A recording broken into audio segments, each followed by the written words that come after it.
सासे लाइमोननि बाखनायथाव हाबाफारि गोजौ थाखोनि सोलोंथाइ लानानै BBA आरो MBA सोलोंथाइ लाखांनायनि उनाव बिजनेसनि लामायाव आगान होबाय सासे बर' लाइमोना।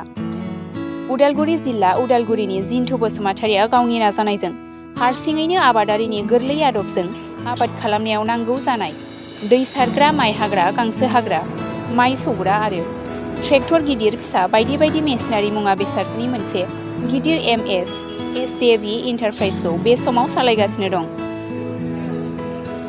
जायफोर बिथांमोनहा जायखिजाया मेसिनारि मुवा बेसादखौ बायनो एबा लानो गोसो बिथांमोना 91486695 बे नम्बराव खौरां लानो हागोन। फार्स्ट मस्ट नोंथांनिसिम बहुद बहुद धन्यबाद दिनैसिम जोंनिसिम नुजाफैनायनि थाखाय। फार्स्ट इनिशियेल स्टेजाव आं डिभाइड खालामनो सानो बिग फार्म मेसिनारियानो जाहैबाय सामने ट्रेक्टर कम्बाइन हार्वेस्टर थायो, ओमफ्राय थ्रेशार थायो, ट्रेक्टर लगायगोन नों काल्टिवेटर लगायगोन, रोटावेटर लगायगोन, गोबां बे बिग फार्म मेसिनारियाव थाहैबाय। फ्राय बिग फार्म मेसिनारिखौ मानसिफ्रा मिथिजोबखायो। आं स्पेशलि फकास खालामदों स्मल फार्म मेसिनारियाव, जेराव गोबां आबादारियानो बाहागो लानो हायो आरो खम खरसायाव बाहागो लानो हायो। स्मल फार्म मेसिनारियानो जाहैबाय पावार टिलार। आजिखालि पावार टिलारनि फिसा पावार टिलारबो थायो, मिनि पावार टिलार, बेखौनो बुङो इन्टार काल्टिवेटर होनना बुङो। ओमफ्राय इन्टार काल्टिवेटरावनो गोबां थायो मिनि जेनेबा बेखौ मिनि होननानै बुंखायो, मिनि पावार टिलार, जेराव इन्टार काल्टिवेटर एक्जेक्ट नामा इन्टार काल्टिवेटर, जेराव नोङो एक बिघा 2 बिघा घन्टासेयाव खालामनो हायो आरो थावाबो बहुत खम थाङो आरो इन ए भेरि लेस प्राइस। जेराव जों ट्रेक्टर बायनो थाङोबा 8 लाख थाङो, 10 लाख गाहाम थाङो, बिनि गाहायाव थाङोबा पावार टिलार आजिखालि 2 लाख 20 गाहाम थाङो। इन्टार काल्टिवेटर जाहैबाय नों 80,000 मोनगोन, 60,000 मोनगोन, 50,000 मोनगोन, 40,000 30,000 गाहामाव मोनो। बे इन्टार काल्टिवेटर जाहैबाय। इन्टार काल्टिवेटर मिनिमाम 60-70नि इन्टार काल्टिवेटरखौ लायोबा गोरानबो गिसियावबो जायो, मोसौनि रिप्लेसमेन्ट जायो डाइरेक्ट। सार बे इन्टार काल्टिवेटरनि सायाव मा बुंनो सानो, बेनि बेनिफिटआ मा आरो बेखौ बयबो सलायनो हागोन ना हाया, बेनि बेलायाव मा बुंनो सानो? इन्टार काल्टिवेटर ओरैबायदि मेसिन जे बयबो सलायनो हायो। सासे उन्दै फरायसा गथ' फरायै जुदि ओरैनो दं, क्लास 10 क्लास 12, आं बुङाखै बिसोरो डाइरेक्ट इनभल्भ जा फार्मिङाव, बाट फरायनायनि गेजेरजों जुदि एसे फ्रि टाइम मोनोबा, न'आव जुदि हेफाजाब होनो गोसोबा एस ए हबि बिसोरो मावनो हायो। थारमाने बेयाव बांद्राय बोलो नाङा, बे मेसिनफ्रा गिलिर नङा, फिसा मिनिमाल सेफ्टि प्रिकसन लानानै बे मेसिनखौ बाहायनो हायो।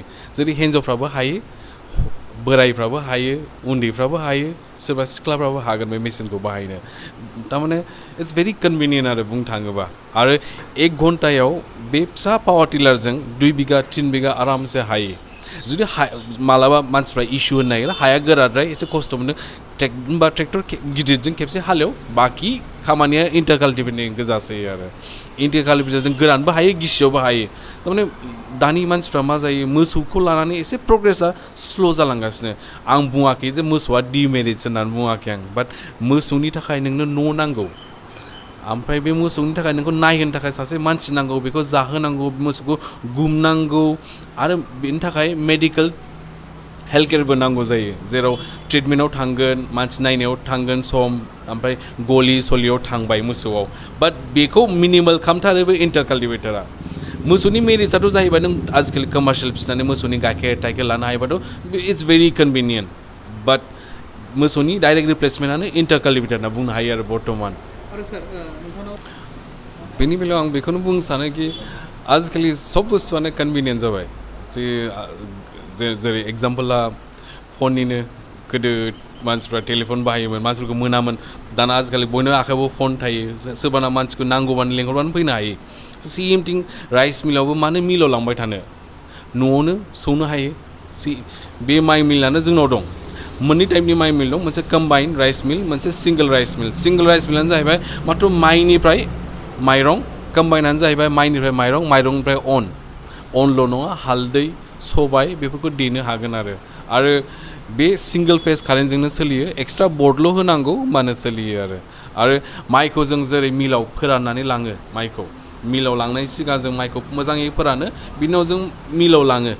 सेम बिदिनो माइखौ फोरानदो एसे, ओमफ्राय बे जोंनाव जि राइस मिल दं बेयाव होदो, सेम माइआ पलिश गखागोन आरो बेखौ जेबो सालिनांगौ मानांगौ जेबो दरखार गैला, माइआ साफा पलिश गयो, मात्र जि जुजाय गगोन बेखौ नों ग्राइन्ड खालामफिननो हायो आरो।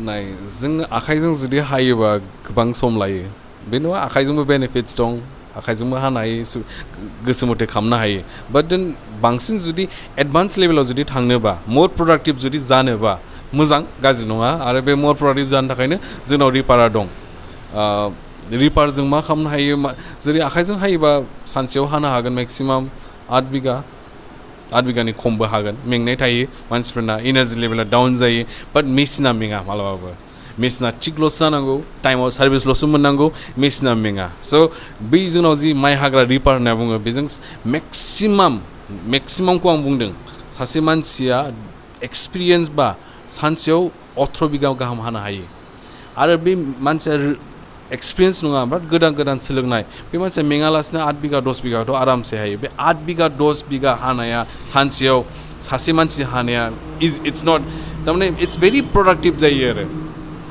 जेराव इट्स भेरि हेल्पफुल जोंनि आथिखालाव दिनै नङा फिउचाराव बिराद इट्स भेरि हेल्पफुल मोननै टाइपनि रिपार दं मोनसे रिपारानो जाहैबाय इट्स ए कम्बाइन होनना बुङो जेराव रिपार ओमफ्राय बाइन्डिं माइखौ हागोनबो बे बजाबो खालांगोन मोनसे रिपारा जाबाय माथ्र माइखौ हागोन खिन्थु बे बजा खानाय नङा स' बजा खानायनि बर्तमान जोंनि जायगायाव स्पेशलि उदालगुरि बायदि जायगायाव मोनसे मोजां कम्पानि बर्तमान फैथ'वाखै बाट इन फिउचार फैयोबा बेखौ जों साजेस्ट खालामनो सानो मानसिफोरखौ मानोना इट्स भेरि एफेक्टिभ जायो हाखाबाय बजा खाखाबाय बाट बजा खाखानाय मेसिना बर्तमान एफा एफेक्टिभा जोंनि जायगायाव गैथ'वा आरो माने बिराद फासिनो नागिरो आरो लगे सार्भिसखौ नांबाय थागौ जायो आरो बे माबाया जोंना बे रिपार प्लास बे खाखानाय बजा खाखानाया आरो मोनसे रिपारा जि सिंगोल रिपार बेजों माइखौल' हालांबाय थागोन खिन्थु बजा खाखानाय नङा आरो नों लोगो सासे खाग्रा लाफायोबा इजि जायो आरो कन्भिनियेन्ट जायो ओमफ्राय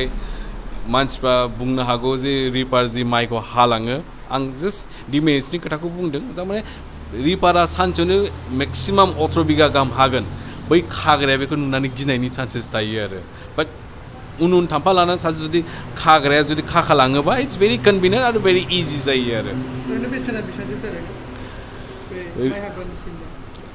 रिपारना मस्टलि MRP थायो 1,60,000 1,65,000 1,50,000 थायो ओमफ्राय बेखौ डिसकाउन्ट लानानै नों 140 आव मोनगोन 135 आव मोनो